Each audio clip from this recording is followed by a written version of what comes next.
Maswera sei? Taswera. Tinotenda Ishe wedu Jesu Kristu. Yes. Ariye Mwari wamasimba ose. Akaita denga nenyika. Akaita vanhu vose nemufananidzo wake. Akavaropafadza. Yes. Akatiberekai muwande muzadze nyika. Mubate ushe pairi. Yes. Ameni. Ameni. Hallelujah. Ameni. Dzokonoko vanhu vakanga vapuwa privilege yekubata ushe panyika vobva voteerera nyoka. Vateerera nyoka ndokubva rufu rwapinda. Yes.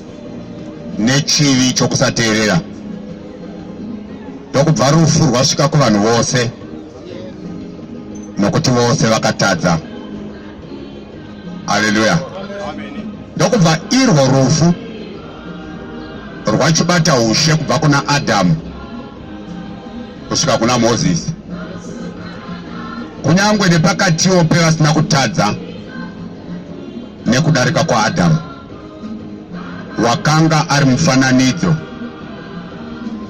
waakanga achizouya. Haleluya. Amen. Nokuti murayiro usati wavapo, zvivi zvakanga zviri panyika. Yes. Asi zvivi hazviverengerwe munhu kana kusina murayiro. Haleluya. Amen. Amen. Amen. Saka vanhu vese vakararama before Mount Sinai vakanga vaine zvivi,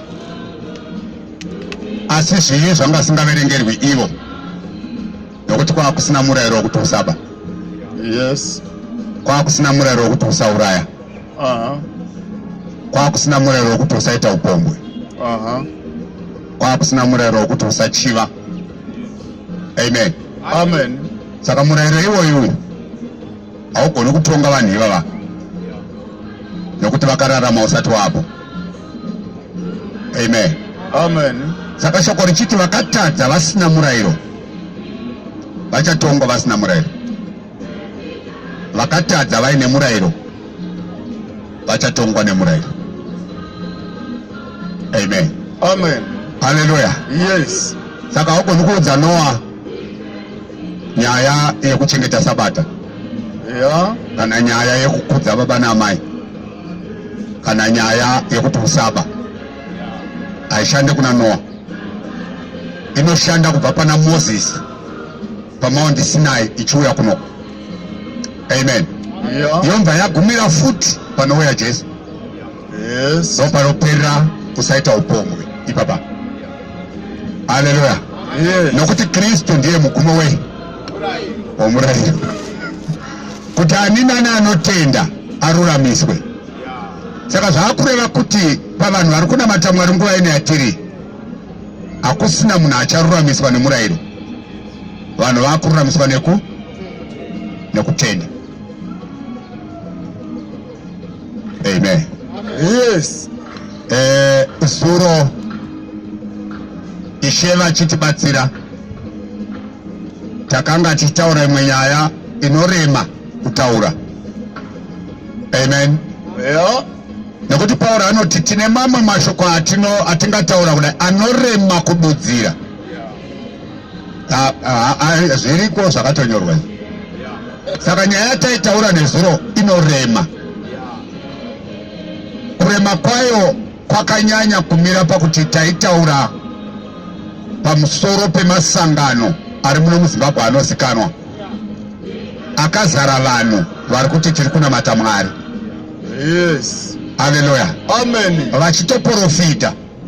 Yeah. Vachitotaura nendimi. Yes. Vachitoporesa varwere.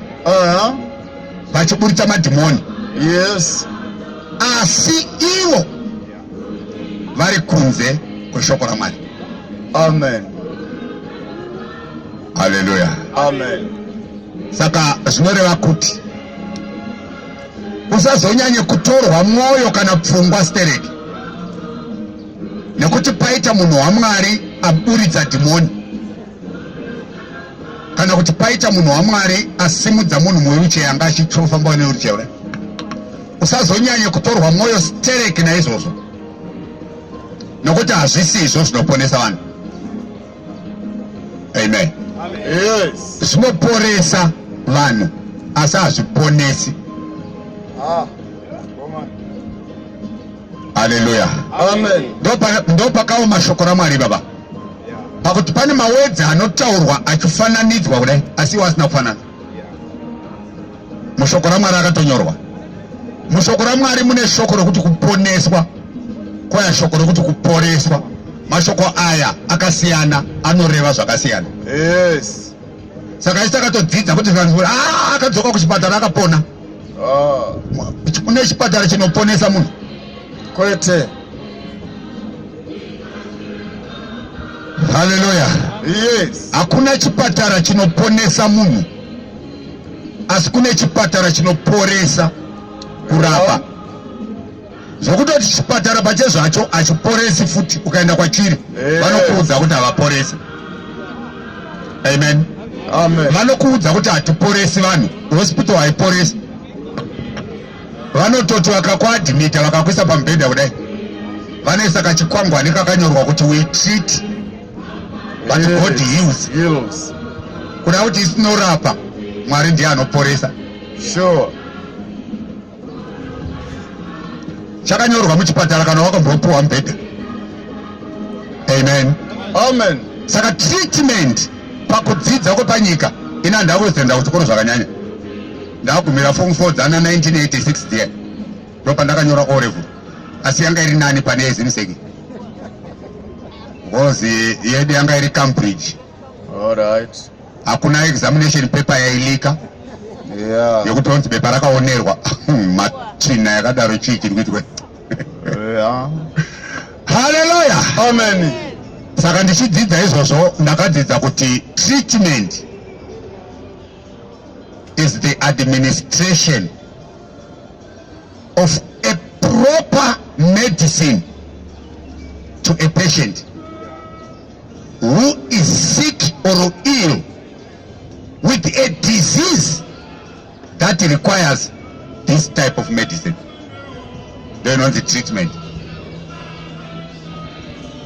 Saka ukarwara neCovid ukapuwa Malaquin, haisi treatment ba, because Malaquin is not a proper medicine for COVID-19. Saka haisi treatment. Hallelujah. Amen. Amen. Yes. Saka nezuro taitaura pamusoro pekereke ya Jesu Kristu. Vamwe vanofunga kuti tikataura pamusoro pekereke hatisi kutaura pamusoro paJesu. Ndo zvinofunga mu. Yeah. Haleluya. But shoko raMwari rinodzoka rotudza kuti kereke ndo muviri waJesu.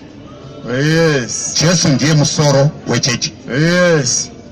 Haleluya. Yeah. Saka hanzi kana mutaura zvechechi hamusi kuparidza Jesu, ndo siri kuziva. Chitomboita mwoyo murefu tikuudze uzive. Haleluya. Yeah. Paulo ane imwe nguva yaakambotambudza kereke yaJesu. Mabasa Apostoli chapter number 9. Alright, verse number 1. zvakanyorwa nai. Yes. Paulo aitambudza kereke yaJesu. Asi Sauro akangorangarira kutyisa nokuuraya vadzidzi vashe. Sauro airangarira kutyisa nekuuraya vadzidzi vashe. Wakaenda kumuprista mukuru. Ndobva aenda kumuprista mukuru kwaIsraeri. Ndokwaiwanikwa vaprista. Akakumbira kwaari magwaro okuenda nawo Damascus. Ndobva akumbira magwaro ekuenda nawo kuDamascus. Kumasinagoge. Kuti kana awana vamwe vaiva venzira iyo. Kuti kana akawana vamwe vaiva venzira iyo mumasinagoge. Vaiva venzira iyo. Vaiwanikwa pai? Mumasinagoge. Kuda kuti vanga vasiri vemasinagoge. Yes. Vaiva venzira iyo. Nzira ipi? Amen. Yes. Unonzwa Jeremiah achiti bvunzai nzira dzakare kuti nzira yakanaka ndeipi, mufambe mairi muwanire mweya yenyu zororo. Asi ivo vakati hatidi kufamba munzira yakanaka. Haleluya. Ndobva Jesu auya akati ndini nzira neupenyu nezokwadi. Saka Paulo aita akaona vamwe vaiva venzira iyo ipi inonzi Jesus Christ. Aida kudii kana avawana. Haleluya. Yes. Varume kana vakadzi. Aida varume kana vakadzi. Auye navo Jerusalema. Auye navo kuJerusalema vakasungwa. Kana avawana vaiva venzira iyo. Nzira iyo ndeipi? Ndi Jesu Kristu ndiye nzira. Yes. Hallelujah. Yes. Yes. Aka aitsvaga vaiva vaJesu Kristu. Yes. Kuti auye navo Jerusalema vakasungwa. Yes. Amen. Yes. Yes. Zvino akati ari parwendo. Akati ari parwendo Sauro achienda kuDamascus. Oswedera pedyo neDamascus. Akusvika pedyo neDamascus muSiria. Kamwe chiedza chakabva kudenga chikamupenyera mativi ose. Akawira pasi. Akanzwa izwi richiti. Sauro, unonditambudzireiko?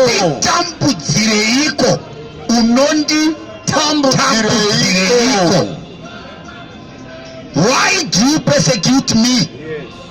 Ndiani arutaura mashoko? Iye akati. Sauro akati. Ndimi aniko Ishe? Akuudza kuti ndishe ndiani? Wanzwa izwi? Akuudza kuti ataura pandishe ndiani naiwe Sauro? Hey. Akaudza kuti Sauro ari kutaura newe ndishe ndiani? Izwi rakangonzikwa richibva kudenga. Yes. Saka akamudza kuti ndishe ndiani? Hallelujah. Yeah. Amen. Yes. Anotozozvidudzira ega kuna chapter 22 or 26. Akuteti Mwari akataura neni nerurimi rwechiHebheru achiti Sauro unonditambudzireiko? Saka paakanzwa Hebrews language akaziva kuti ndiMwari.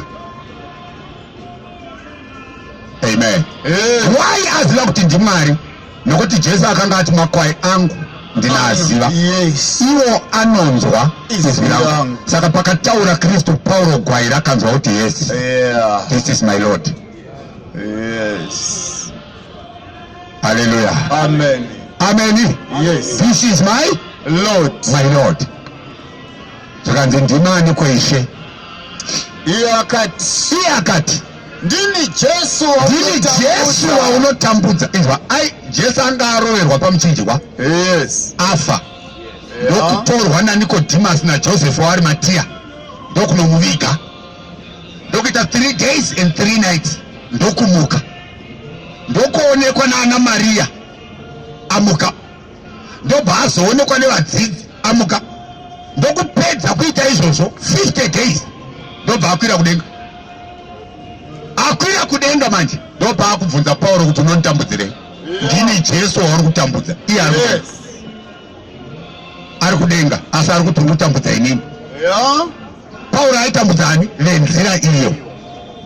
Vari kunzi venzira iyo vaiva vapi? Imbodzoka pana chapter 12. Imboenda pana chapter 12 mbichana. tinzwa kunzi vainfluensira ivo vaiva vapi. Chapter number 12, verse Yamabasa evapostori, verse number 1. Yes. Verse 1. Inzwa matambudzirwo aimboitwa vamwe. Zvino nenguva inenge iyo. Nenguva inenge iyo hasi Sauro chete akatambudza vana. Yes. Nenguva inenge iyeyo Mambo Herode akatambanudza maoko ake kuti atambudze vamwe vekereke. Hey. Yes. Hallelujah. Amen. Saka vari kunzi venzira iyo ndevekereke. Ndovari kuti naSauro naKristu uri kunditambudzirei naiwe Sauro.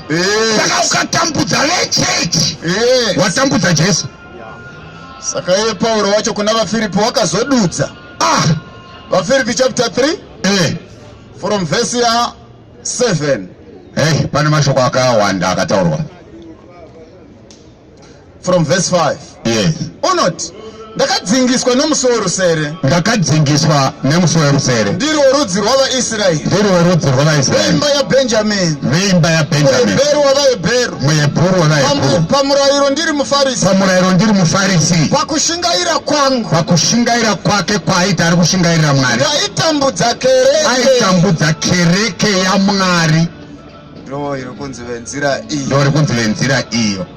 Saka Herodhi akatambanudza ruoko kuti atambudza vamwe vekereke. Yes. Pauro akati achingofunga kutyisa nokutambudza vamwe vaiva venzira iyo. Saka iri kunzi nzira iyo ndo kereke. Yes. Haleluya. Amen. Amen. Yeah. Kereke ndio muviri wani? Wa Jesu Kristu. Kuna kuti kereke ndiye Kristu wacho. Hey. Saka ukabata kereke wabata Kristu. Ukataura kereke wataura Kristu. Ukataura kereke wataura Kristu. Akomana. Ukaparidza Kristu waparidza chechi. Ukarega kuparidza kereke waparidza Jesu. Full stop. Haleluya. Amen. Hey. Saka tikaita mistake yokuti taona kuti pana pakawanda masangano akawanda. Yes. Saka toda kuti kana tapedza kuparidza tozokorekta offering.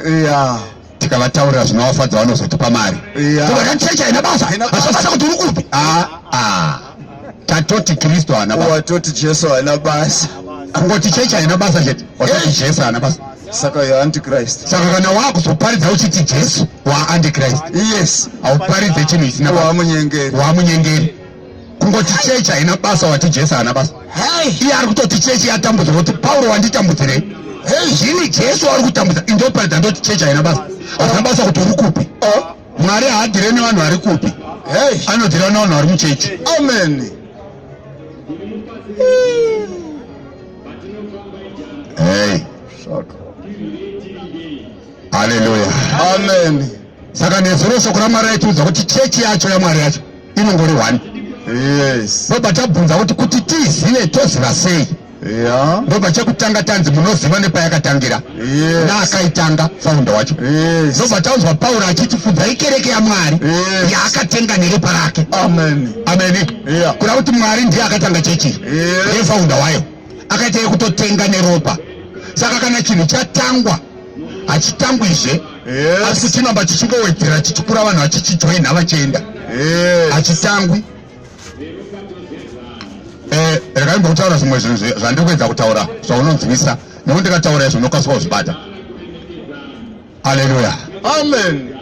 Muno mune timu inonzi Dynamos. Munoiziva kababa? Dynamos yakatanga rini? 1963.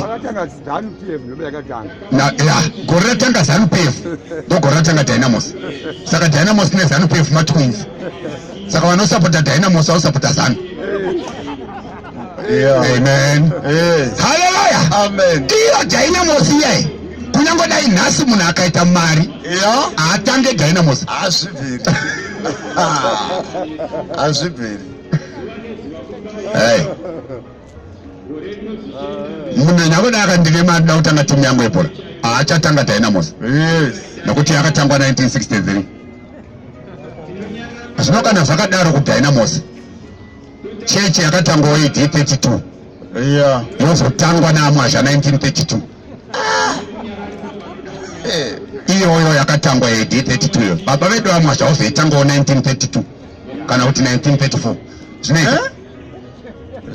Saka zvazvinoreva ndezvekuti iyi yaJesu yakatanga AD 32 iyi neyakazotangwa nababa vedu vaMwasha 1934 Yes. zvakasiyana. Zvakasiyana. Kusiyana kwadzo ndekwokuti kudii, ndekwokuti ya 1934 iyi haisi yaJesu ba. Yes. yaJesu ndeya 1832. Yes. Saka ya 1934 haisi yaJesu iyi. Saka naisiri yaJesu imi ndima kutsvaka kuti ndeyani. Yeah. Haikwani pana yaJesu haikwani. Yes. Nekuti yaJesu iripo kudaro. Hallelujah. Amen. Roman Catholic yakazotanga AD 70. Yeah. Church yatanga AD 32. Yes. 28 years later nobaba zotangwa Roman Catholic. Saka Roman Catholic haigoni kunzi church yaJesu. Azvibviri. Nokuti yakatotangwa church yaJesu iripo. Yes. Hey. Zvino ukaona Roman Catholic yatadza kukwana pakuti ichechi yaJesu. Ko UEFA ya 2000. Makandiwa. Ko ya Prophet Magaye. Ndosaka ndikuti zvinhu zvacho zvimwe zvonetsa kududzira hazvitaurike. Yes. Asi ndizvo manje. Ndizvo. Zvekuti izvo zvototaura kuti vanhu vadizvo vaponeswe.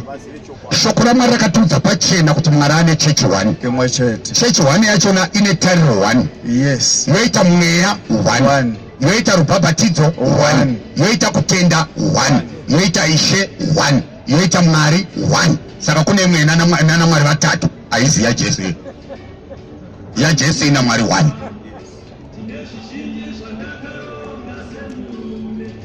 Saka kana muchinamata vana Mwari vatatu mabuda pachena kuti amuzi chechi yaJesu. Ndozvataitaura nezuro. Zvinotyisa kutaura. Nokuti maane makore kamuri mazviri, amwe makarorerwa mukachata. Mune macertificate murimo muzvinezvi. Yes. Zvokutoti motofamba mutoposta kuti ndiri muRoma akakwana. Kukwana pakurasika. MuRoma ndo mune guva rangu. Haleluya. Yeah. Amen. Amen. Ndiri muhwisiri. Muhwisiri. Muhwisiri. Hey. Amen. Yeah. Iwe Paulo anombowana mukana. Yeah. Wokuparidzira mumwe mambo ainzi Agripa. Nokuti Jesu angati pana chapter 9 yatikuerenga. Anozotaura mberi kwokuti uchaenda nezita rangu kuvaHedheni nokuvaIsraeri vose nekumadzimambo. Saka Paulo asungwa achipomerwa muhosva. Nyambirwa kusungwa uchipomerwa muhosva. Ndo mukana wokuenda kunoparidzira Agripa. Kana usina kusungwa haugoni kuenda kupalasi.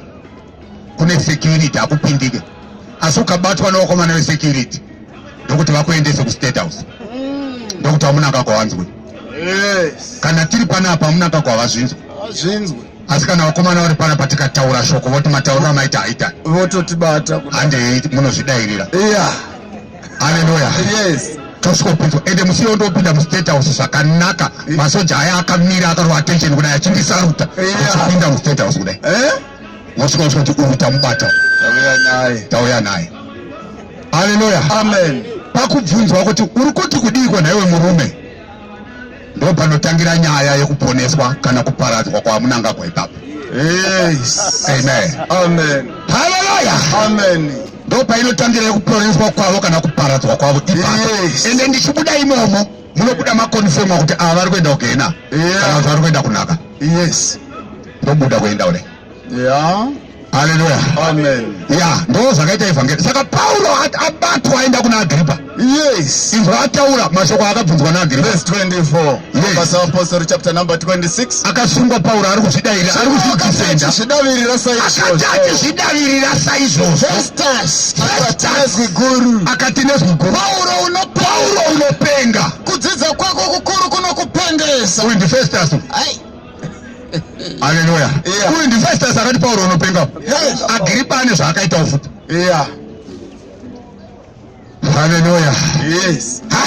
Atitsikei. Dzikabazasi. Asi Paulo akati. Paulo akati. Handipengi. Festus wakakurumbira. Alright. Pakutaura kwemazuva ano. Tinoti handipengi your excellency. Your excellency. Ndokuti Festus wakakurumbira. Yes. Your excellency. Yes. Handisi kupenga. Yes. Yes. Asi ndinotaura zvamazokwadi. Amazokwadi. Hey. Nouchenjeri. Neuchenjeri. Haleluya. Kuzvidavirirawo. Yes. Nokuti mambo wandinotaura naye. Nokuti mambo wandiri kutaura naye ndisingatyi. Kuti mambo anotyisa. Yes. But kana taenda pake ku State House. Yes. Atityi. Nokuti. Haleluya. Nokuti hatina kupuwa mweya wokutya. Kuti tityezve. Mambo wandinotaura naye ndisingatyi. Vanoziva izvozvo. Anoziva zvinhu izvi. Nokuti ndinoziva kuti hapana chinhu chaizvozvi chakavanzika kwaari. Nokuti chinhu ichi hatina kuitwa pakavanda. Jesu haana kuurayiwa pakavanda. Yes. Akaurayiwa masikati machena. Yes. Vanhu vese vachiona. Saka mambo Festus moziziva izvi. Yes. Haleluya. Amen. Yes. Verse 27. Yeah. Mambo Agripa. Munotenda vaprofita here. Inzwa mubvunzo. Yeah. Mambo Agripa. Munotenda vaprofita here. Kunonzi kutenda vaprofita kudii? Nokuti mamashoko anoti Mwari haite chinhu. Yeah. Asina kutanga audza varanda vake vaprofita. Ndomba ana Fred vatora mashoko iwayo. Akati hazvibvumidzwe. Kuti chinhu chiitike sakunzwa muprofita. Chisingabvumidzwe kuitika. Kuroorwa kwomunhu here. Kusingabvumidzwe kuitika. Kusakunzwa muprofita. Kudzingwa basa here. Haleluya. Amen. Munotenda vaprofita here? Chiko chaitaurwa navaprofita chinonzi munotenda. Amen. Yes. Haleluya. Yeah. Ingodzoka mbichana. Pana 24. Pana 24 dzaruka. Verse 27. Neverse 44. Mwari haite chinhu asina kutanga audza varanda vake vaprofita. Iwe. Verse 27, Luke chapter number 24. Yes. Verse 27. Anoti kudii? Ipapo akatangira kuna Moses. Jesu asvika parume vaenda Emmaus. Yeah.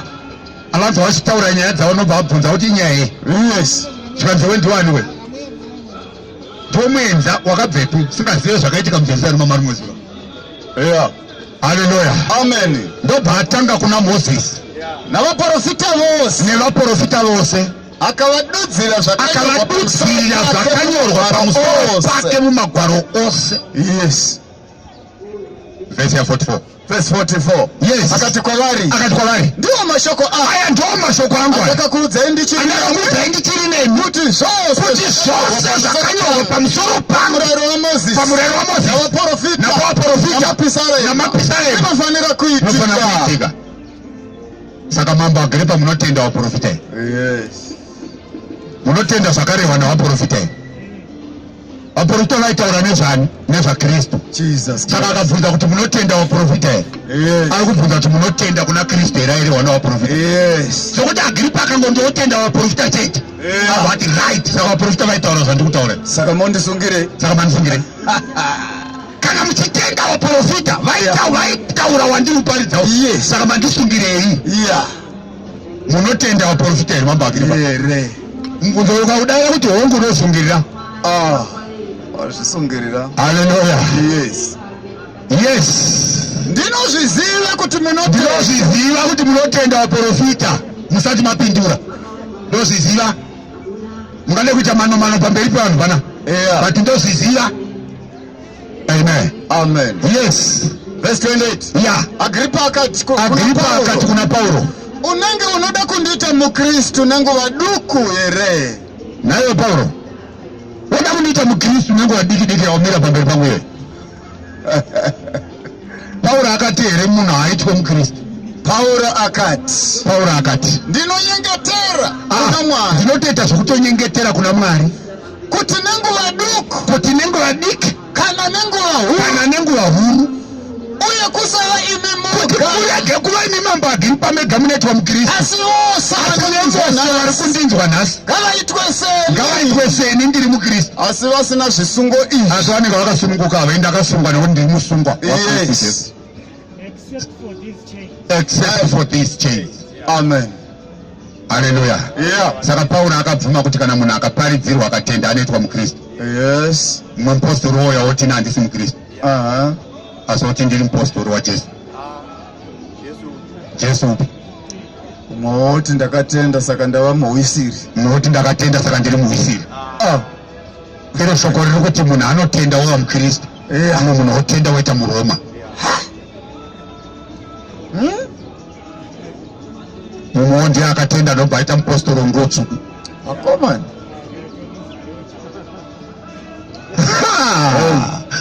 Varume kurasika kuri panyika uko hakuna kumira mushe. Ishuwa vanhu vachaponeswa vashoma. Yeah. Amen. Amen. Hallelujah. Yes. Hey, saka munhu akatenda kuna Jesu anoitwa mu Kristu. Saka mai vako muRoma ndozo. Mai vako vakakubereka muRoma. Ende watoposta kuti ndiri muRoma wakakwaya. Ya, saka kana vari vaRoma manje. Yeah. Vagare nhaka yaMwari. Nokuti nhaka yaMwari haigarwi nemaRoma, inogarwa nemaKristu. Hallelujah. Amen. Nhaka yaMwari inogarwa nevaKristu. Hey, imbonzwa mashoko evaRoma. 1 Peter chapter 4. Ndinototya vanhu vanoparidza vachiti hatisi vaKristu. Chikristu chinyau. Ndakazomufumira akamira pana aiti chikristu chinyau. Vanhu vakati vakazara. Vanhu vari kusimudza maoko vachiridza mhere yekuti Kristu chigure. Hallelujah. Amen. Zvinotyisa. Yes. 1 Peter chapter 4 verse number 16. Mupostori waJesu. Manje mupostori ka? Yes. Ya, toda kumurwisa sana umwe mupostori akamboparidza panapa achiti hatisi vaKristu. Toda kuona kuti mupostori wechokwadi ndeuba. Nhasi Peter achabuda kuti ndewenema. Amen. Amen. Aregedza timbonzo. Asi kana munhu achitambudzika nekuda kwekuti mukristu ngarege kunyadziswa asi ngaakudze Mwari nezita iri rokuti mukristu. Ndipita mumwe mupostori woya panapa kuti handisi vaKristu, chikristu chinyau. Peter ari kutikudza Mwari nezita rekuti mukristu. Ya, nekuti kumakoleji kako kwataimboriko kunonzi izita rakangonzi vachisekwa kuti they are Christ like. Kusekwa havana kuziva kuti zvakaprofitwa naIsaya kuti vachapiwa zita iro. Vakanga vakaprofitwa. Saka pana chapter 11 paya verse ya 26 saka ndozvavanodzidziswa makoreji. Tatiri kuiso satozisa. Hallelujah. Yes. Hanzi rave zita rekusekwa rekunemerwa. Asi magwaro anoramba. Hanzi nickname. Isaiah akanga akaprofita nyaya. Ndobva yazoitika kuti pana mabasa chapter 11 verse 26. Yes. Kuti vadzidzi vakatanga kunzi vaKristu. vaKristu. Yes. Hallelujah. Amen. Saka munhu akati inini handisi mukristu apedza. Kana makuchida kumutera mumudezai mumutera. Asi muziva kuti hasi muyo. Paulo unoti kuna vaRoma chapter kuna vaKorinde wokutanga chapter 15 verse ya 20 inoti asi Kristu wakamutswa kuvakafa akava chibereko chokutanga chavavata rufu zvarwakauya nomunhu nokuti rufu zvarwakauya nemunhu muEdeni kumuka kwavakafa kwakauya nemunhu Jesu kuti vose sezvavanofamba naAdhamu nekudarika kwakaita Adhamu saizvozvo vose vacharuramiswa muna Kristu. asi mumwe nemumwe on his turn. Kristu chibereko chokutanga ari first born. Tevere avo vari vaKristu pakuuya kwake. Saka Kristu paanouya anofanira kuwana vanhu vari vaKristu. Akawana vanhu vari maRoma vachava nekuchema kusingaiti.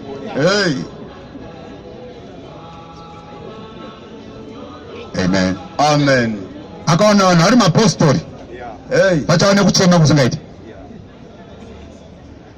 Nokuti vanotoungana kutoti masangano ese aungana ndeye mapostora. Panova nekuchema kusingaiti. Akaona vanhu vari mapostori. Amen. Hallelujah. Ndo ndi atine. Amen. Yes. Saka Mwari ngatibatsire. Shua mukasvikirwa muri mahwisiri. Hapana. Mukasvikirwa muri masalada. Ndine urombo varume. Mukasvikirwa muri zvapupu zvaJehovha. Hey. Jehovah's Witness. Hey. Ndine urombo nemakomana. Amen. Amen. Mukasvikirwa muri hondo yeruponeso. Salvation Army. Muri mabrigadier. Muri mabrigadier nemageneral. Nemakoporo. Mareftenant. Hey. Varume. Yeah. Ndine urombo nemarume. Hallelujah. Amen. Amen. Kristu chibereko chekutanga, tevere vose vari vaKristu pakuuya kwake. Yes. Saka ndo vachatorwa. Saka mukaita zvenyu apostoli zvokuti makati chechetere papaseka kudai. Muchitaura gari mapostori. Jesu akauya makadarira. Chinotanga kutsva magemenzi. Yeah.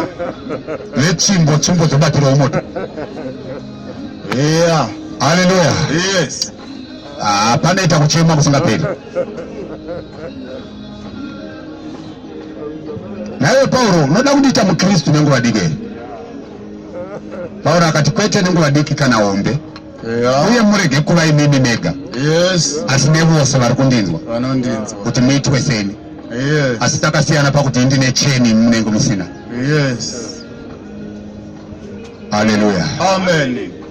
Saka Mwari akambenga aprofita achiti kana ndichinge ndadzivira kudenga kuti mvura irege kunaya, kana zvimwe ndikarayira mhashu kuti dzipedze nyika, kuda kuti kana mukaona hwisa dzauya zvese musamhanye kunofirita, tsvagai kuti dzauya nemhaka yei, nokuti anounza hwisa ndiMwari. Ndosaka muchiona dzinouya dziri zera rimwe chete but ari mamillions. Mai vakabereka idzodzo vakabereka sei? Millions of those things same age dzouya so kuti munyika kudai kwadzabva kwacho dzabuda pai? Dzabuda muchuru here? Dzabuda mugungwa here? Dzabva pai? Zvamuri kuda kuspreya dzabvepi?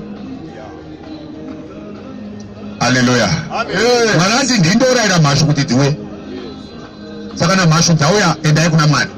Moti naye Mwari, kana tikapedzerwa chikafu kudai matitodi Mwari okuudzai kuti ndaunza mhashu idzi because yezvizvi. Motendeuka mhashu dzoenda. Haleluya. Hanzi kana ndikavhara denga kuti mvura irege kunaya, kuda kuti mukaona munyika muno maita drought muno, musatsvage climate change. Endai kuna Mwari mubvunze kuti sei mvura isina kunaya. Yes. Mukanobvunza vana chaminuka muchinzwa mhondoro dzemvura munoirasa. Amen. Yes. Hallelujah. Yeah. Bvunzai Mwari kuti mvura isina kunaya. Ombva ati pamwe ndikarayira hosha kuti iuye panyika sekuuya kwaita COVID. Amen. Yes. Ombva ati kana vanhu vangu vakatumidzwa nezita rangu, robva nenyaya ipapa. Yeah. Vanhu vangu vakatumidzwa nezita rangu. Saka panodiwa vanhu vakatumidzwa nezita rake. Saka vanhu vanotumidzwa nezita remunhu ndo vana vemunhu wacho. Hallelujah. Amen. Zvino mukomana ari papa nekepe redu anonzi Masawi. Yeah. Zita rekuti Masawi zita rababa wake. Yes. Saka akatumidzwa nezita rababa wake. Yeah. Rekuti Masawi. Yes. Saka kana vanhu vakutumidzwa nezita raMwari, zita raMwari nderekuti kudi? Jesu anobva ati ini ndakauya panyika nezita rababa wangu. Yes. Amen. Yes. Obva ati chengetai vadzidzi avo muzita renyu ramakandipa. Saka zita rakapiwa mukomana ndekuti chii? Ndekuti Jesus Christ. Saka zita iri ndo raMwari. Yeah. Saka vanhu vakatumidzwa nezita raMwari ndo vari kunzi vaKristu. Yes. Ndo vanoti vakanyengetera vakasiya nzira dzavo dzakaipa vakatsvaka chiso chaMwari vakamunamata. Mwari anovanzwa kudenga opodza nyika paCovid. Yes. Hallelujah. Yes. Amen. Yesu mutoona ichishaya simba muZimbabwe kudai. Takaudza Mwari kuti haifaniri kuita sezvaita paSouth Africa muno. No. Haifaniri kuita sezvaita kuIndia muno. Nyangwe ikanzi second wave kana fourth wave, haifaniri kumboita sezvaita kunyika dzese muno. No. Hallelujah. Zveshuwa. Zveshuwa. Kungoti vakuru vedu havateereri Mwari zvavo.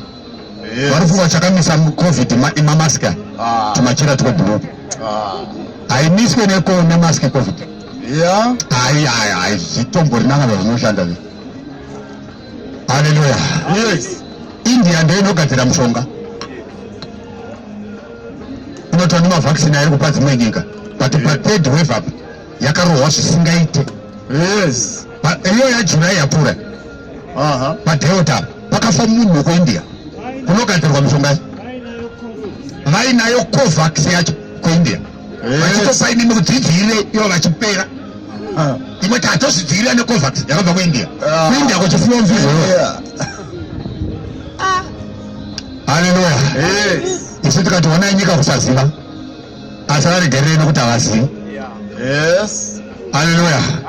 Tibatsirei nyika yedu irege kuparadzwa nechirwere.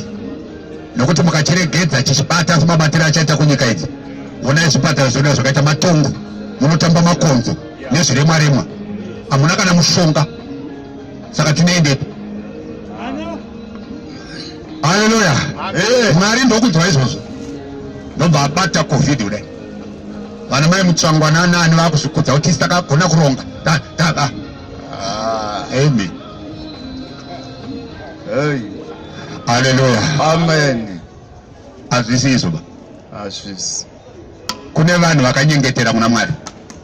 Vakati Mwari dotirangarirewo nyika yedu. Nevana vasina mhosva vanofa. Amen. Amen. Mwari ndobva aholda COVID. Emuchinzi palockdown. Taita lockdown vanhu vaswera kuMbare, vaswera kuJambanja, vaswera kwaChikwana, vanhu vari palockdown. Vakaungana vachitengesera madomasi. Saka lockdown ichiipa. Hallelujah. Amen. NdiMwari akaita zvinhu izvozvo. Saka dai taiziva tingadai taihongwa Mwari, tairumbidza Mwari. Kuti vakarangarira nyika yani yedu. Iwe hauna kusvika pauri nhasi apa nekuda kwokuti wakagona kuchengeta social distance. Kwete. Kana kuti wakagona kugeza maoko nesanitizer. Kwete. Asi zvakusvitsa pauri. Svika pauri pane nyasha dzaMwari. Amen. Amen. Hallelujah. Amen. Saka protection yedu inobva kunani? Kuna Mwari. Kuna Mwari. Takanyengeterwa naJesu kuti handinyengeteri kuti muvabvise panyika nekuti paipa. Asi muvachengete kuno wakaipa vari panyika ipapo. Amen. Saka tinochengetwa from the devil tiri panapa. Hallelujah. Amen. Saka COVID ikauya isati nabasa nemavhakisini. Because we are protected. Vasina protection zveshuwa itoenda ine munoita kilo mubaiwe manyai. Hamuna protection ka manyai. Mukasabaiwa unosiya vana vachitambura. Hamuna protection.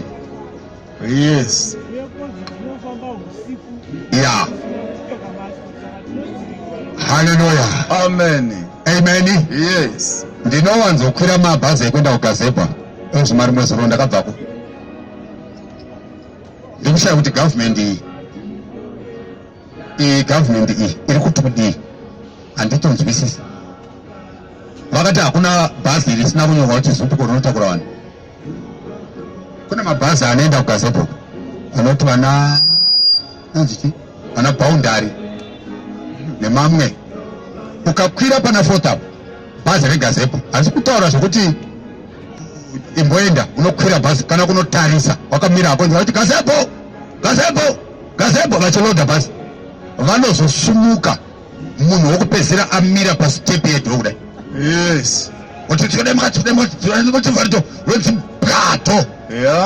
Bhazi rosumuka.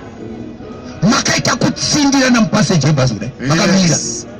Bati rinokwenya kubva pana Fort kusvika kuGazepo risina kana kumiswa nemapurisa muroti. Saka COVID inoziva here kuti kana vanhu vari muboundary yekuGazepo hativabati. Tozovabata kana vapinda mune renda kuSouth Africa. COVID inoziva bhazi rekubata vanhu chirwere kana vakwira. kana yakadaro paCovid ida kuti totaura nayo. Ngatiite meeting neCovid. Kana ichiziva kuti vari munerera hatibati asi wakapinda mune tobata. Kana Covid ichiziva kuti vanhu vari pachaJospa Rank pamabhazi hatibati asi vanhu vakaenda muChicken tinobata. Covid iyo ngatigare pasi taure nayo itererutsire. Hallelujah. Amen. Amen. Yes. Ya, ndo shoko raMwari zvarakaita. Jesu Kristu ndiye muridzi wekereke. Uye ndiye muponesi wevanhu. Asi haponesi vanhu vese vese. Anoponesa vanotenda. Uye vanotenda vacho anovaziva. Yes. Amen. Amen. Saka nezuro taitaura nezvechechi iyi. Tikaona kuti ari kunzi machechi nevanhu aya haasi neshoko raMwari. Shoko raMwari rakatiudza kuti kune chechi imwe chete. Ndobva ratiudza kuti muizive yakatangira paJerusarema. Yes. Jesu arozwa pamuchinjikwa. Ndobva Pauro atiudza kuti vakatanga kuva mamembers ekutanga echechi vaapostoli vaJesu. They are the first members of the church. Pakaparidzwa paJerusarema paya pachitendo kwa 3000 vari kunzi vakawedzerwa kune vakanga vasiyiwa naJesu varipo. Saka Peter paakaparidza hana kutanga sangano kunyange pakatendekwa 3000. Ndopataiti bati mabodo akuti vakatanga sangano vaparidza. Mabodo vamwazha vakatanga sangano vaparidza. Bati Peter hana kutanga sangano aparidza. Pauro akasangana naJesu achienda kuDamascus hana kutanga sangano. Akatonzoenda kusangano kuchechi ndokwaunonodzwa zvokuita. Ndobva vaenda kuchechi ndobva vachikonzi bhabhatidzwa. Ndobva Pauro abhabhatidzwa muchechi. Ndobva vazoenda kunoparidza vanhu vaiparidzira vachipinda muchechi. Vachiungana mumaguta maanenge aparidzira imomo nemunyika dzaanenge aparidza imomo. Vakanga vasingatorwi kuenda kuJerusarema ba. Vaingoungana kuKorinde ikoko asi yotonzi ichechi iri paKorinde. Ndiyo yataiti chechi yanga iri paKorinde yava nekutenda kumwe nechechi yanga iri muJerusarema. Vanga vasingasiyani. Amen. Yes. Saka takangotora mbiri nezuro tikati ko ine idzi vamwe chete. Ndobva mataura mega mukati dzakasiyana. Tikati saka idzi dzaJesu. Hallelujah. Amen. Saka chechi yaJesu imwe chete ndo yainyorerwa mashoko aya. Vakorintho kutanga chapter 1 verse number 1. Verse number 1. Unoti Paulo wakadanwa nokuda kwa Mwari. Akadanwa nokuda kwa Mwari kuti ave maapostoli wa Kristu kuti Jesu. ave maapostoli wa Kristu Jesu. Na Sostene hama yedu kukereke ya Mwari. Tsamba iyi iri kunyorwa kukereke ya Mwari iri paKorinde. iri muKorinde. Yes. Chapter 20 verse 28 yamabasa. Paulo akatifudzai kereke ya Mwari yaakatenga neropa rake. Paulo akuti ndiri kunyora nhwadhi kukereke ya Mwari iri paKorinde. Yakwarifa kuva ya Mwari why and how? Nokuti yakatengwa neropa raMwari. Saka Mwari ndiye akatenga chechi. Yes. Aiwa Peter ana kutanga Roma ndezvokunyeperwa. Hallelujah. Yes. Pane history yakanyorwa history. Inonzi akabatwa nemaroma nobva vanomuuraya. Hanzi akati ndiuraye hamungandiurayi ndakafanana nashe wangu ndiite musoro pasi makumbo mudenga. Anobva aurayiwa. Saka pavakamuuraya ndobva vachera gomba rekumuviga. Hanzi ndobva vamuviga maroma aya. Saka pavakamuviga ipapo muVatican City ndopakavakwa cathedral here. Ndobva yanzi upon Peter this church was built. Aiwa Peter haana kutanga Roman Catholic. Vanhu vaiteitawo zvinhu zvavo zvomasaramu avo. Yes. Hallelujah. Amen. Amen. Yes. Peter haana kutanga Roman Catholic. Angoparidza ari muchechi vanhu vachipinda muchechi. Ende ikafamba ichingonzi chechi. Yes. Saka nanhasi inongonzi church yani ya Mwari. Ya Kristu kana kuti yaMwari. Nekuti Kristu ndiye Mwari. Yes. Hallelujah. Amen. Amen. Amen. Saka Paulo muapostora waJesu nekuda kwaMwari na Sostene hama yedu achinyora kukereke ya Mwari iri paKorinde.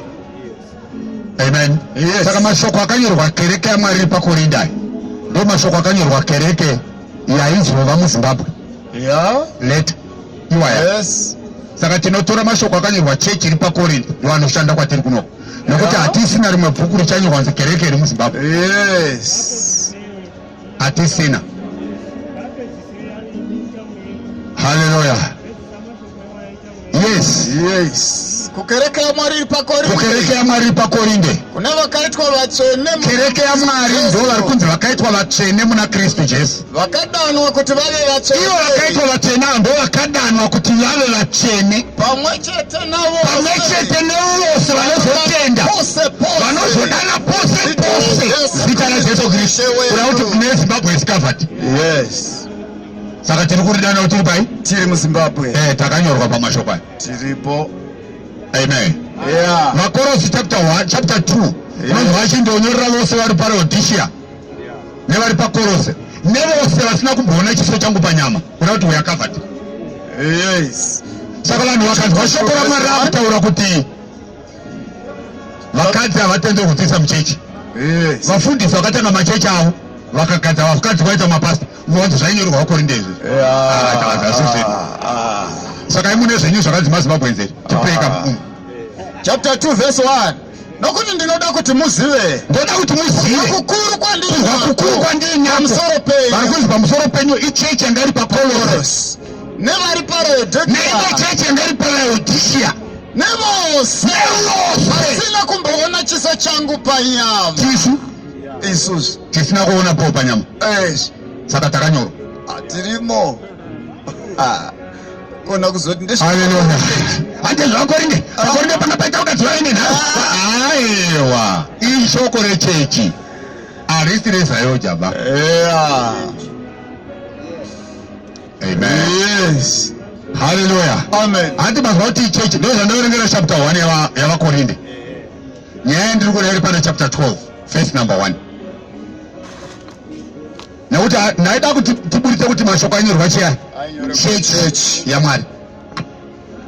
Haleluya. Chapter 12 verse number 1. From verse 1. Inzwa zvakunyorwa chechi. Zvino kana zviri zvipo zvomweya. Kana zviri zvipo zvemweya. Hama dzangu. Handidi kuti muve vasingazive about the gift of the Holy Spirit. Yes. Ari kunyorera chechi yeKorinde. Saka ndo mashoko atakanyorwa isusu tiri muno muZimbabwe. Yeah. Hatifanirwi kugara tisingazive about the gift of the Holy Spirit. Hey. Yes. Munoziva kuti panguva yamai vavaHedheni. Panguva yamai vavaHedheni, kureva kuti panguva yanga vasingatendi vasati vava kunamata Mwari. Yeah. Isusu tisati kunamata Mwari. Yes. Yes. Makanga muchikoverwa kuzvifananidzo. Taikoverwa kuzvifananidzo tichinamata masvikiro, vana midzimu, mhondoro, taikoverwa kuzvifananidzo. Zvisingagoni kutaura. Sezvataitungamirwa nemadzibaba edu. Saka ndinokuzivisai. Saka takuziviswa manje kuti hakuna munhu unotaura nemweya waMwari. Ungati Jesu ngaatukwe.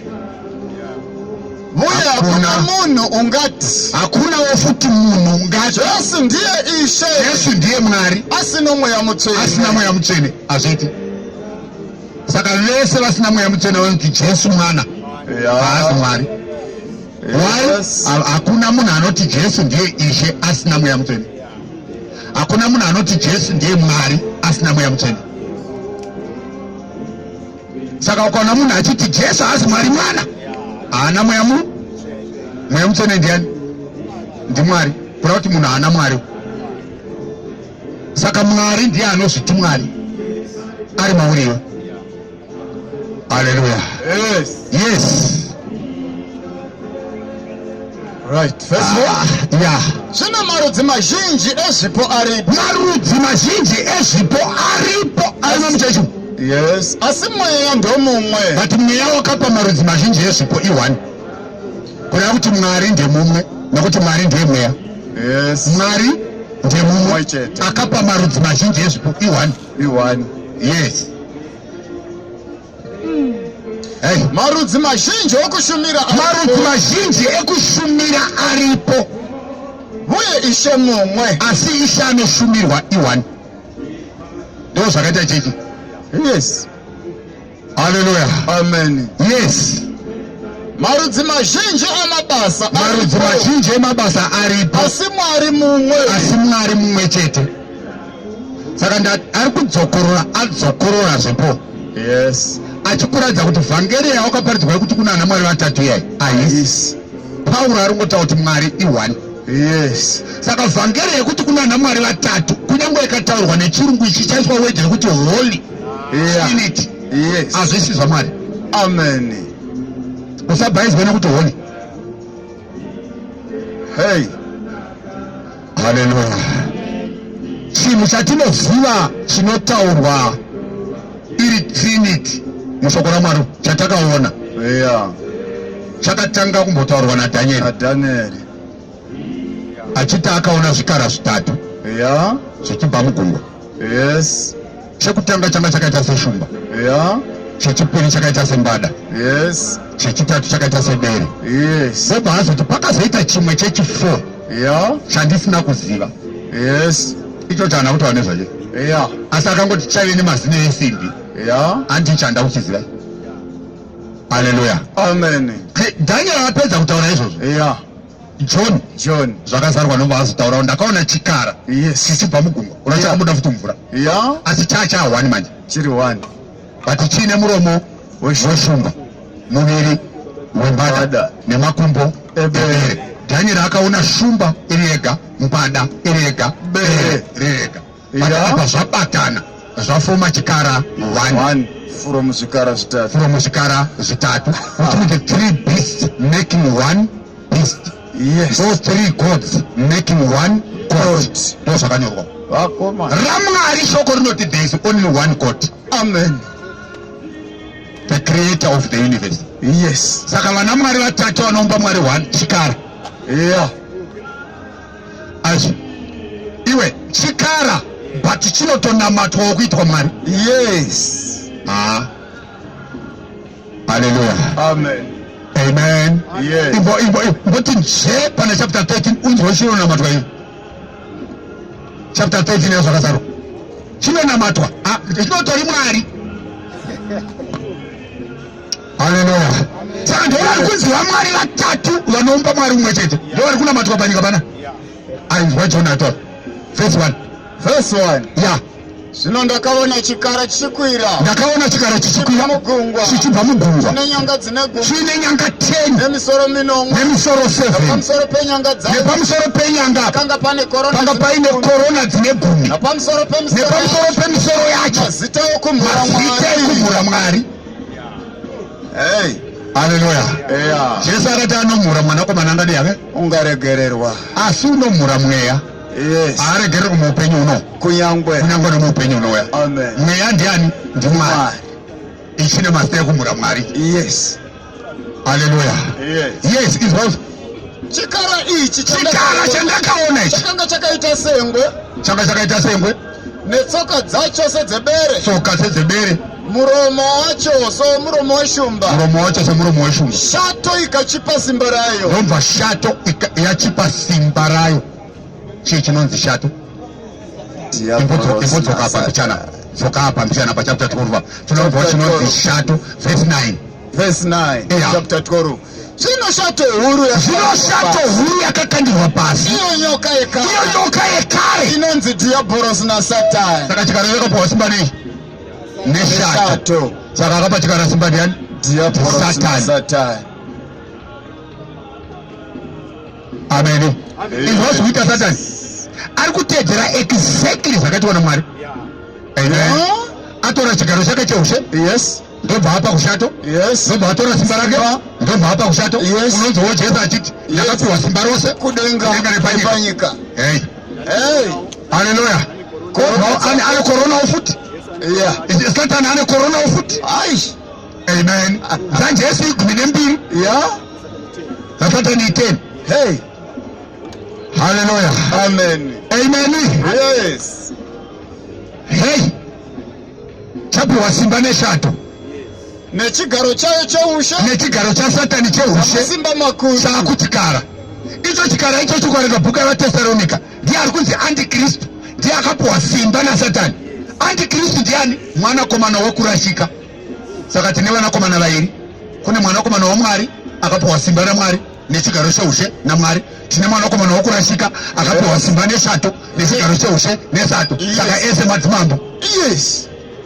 Mwanakomana waMwari ndishe uyu ndishe. Saka Jesu achibvunzwa na Pilato anoti iwe ndo zvandakaberekerwa kuti ndive mambo, but umambo wangu hausi wenyika ine. Yes. Haleluya. Amen. Saka wasatani ndiwe nyika ipi? Ino. Kaka ndo Roman Empire, ndo Babylonian Empire, ndo the Greek Empire.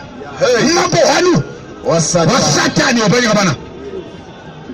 Haleluya. Amen. Saka Babylonian Empire kwa Nebukadnezar ndo makatangwa zvekuisa vanhu college free vachidzidza Bible.